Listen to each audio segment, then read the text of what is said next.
Doctor గారు, నా పేరు దాసన్ నర్సయ్య. నాకు ఉన్న సమస్య ఏంటంటే ముక్కు దిబ్బడ. నాజిల్ డ్రాప్స్ వేసుకుంటే కొద్దిసేపు తగ్గుతుంది.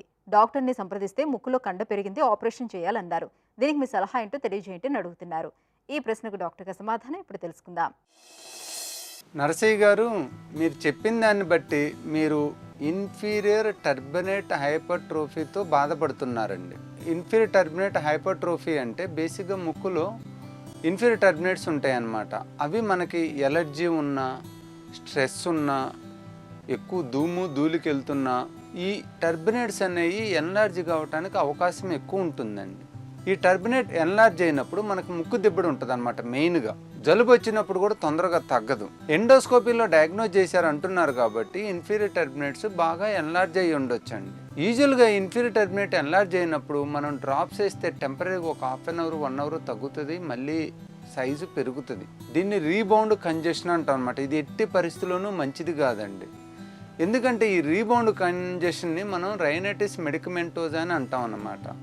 ఇది long term nasal drops use చేయటం వలన వచ్చే సైడ్ ఎఫెక్ట్.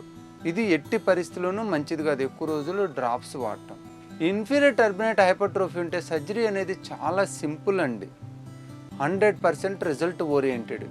ఎందుకంటే మనం ఆటోమేటిక్గా సైజుని తగ్గించామంటే ముక్కులో ఎయిర్వే పెరిగి మీకు గాలి చాలా ఫ్రీగా అవుతుంది అనమాట.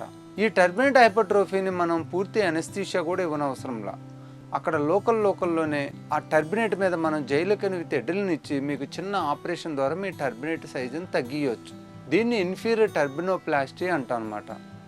దీన్ని లేజర్ ద్వారా, కోయాబ్లేటర్ ద్వారా, రేడియో ఫ్రీక్వెన్సీ యూనిట్ ద్వారా ఇలా అడ్వాన్స్డ్ ఎక్విప్మెంట్స్ వాడి చేయొచ్చు అనమాట. ఈ ఎక్విప్మెంట్స్లో ఏంటంటే మెయిన్గా అసలు మనకు బ్లడ్ లాస్ ఉండదు, డిస్కంఫర్ట్ చాలా తక్కువ ఉంటుంది, సైడ్ ఎఫెక్ట్స్ కూడా ఉండవు అన్నమాట.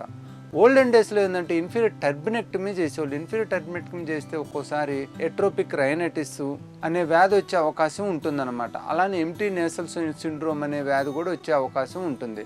కానీ ఇప్పుడు కొత్త టెక్నాలజీ వాడుతున్న తర్వాత ఈ ఇన్ఫీరియర్ టర్బినోప్లాస్టీలో అసలు సైడ్ ఎఫెక్ట్సే లేవండి. యూజువల్గా 100% బెనిఫిటే ఉంటుంది. మీరు ఎలాంటి సంకోచం లేకుండా ఈ ఇన్ఫీరియర్ టర్బినేట్ హైపర్ట్రోఫీకి మైనస్ సర్జరీ చేయించుకోండి. కానీ కొంచెం అడ్వాన్స్డ్ ఎక్విప్మెంట్స్ ఉన్న చోట చేయించుకుంటే ఏమైందంటే మనకి దాని నుంచి వచ్చే సైడ్ ఎఫెక్ట్స్ తక్కువ ఉంటాయి, రిలీఫ్ కూడా చాలా ఫాస్ట్గా ఉంటుంది అన్నమాట.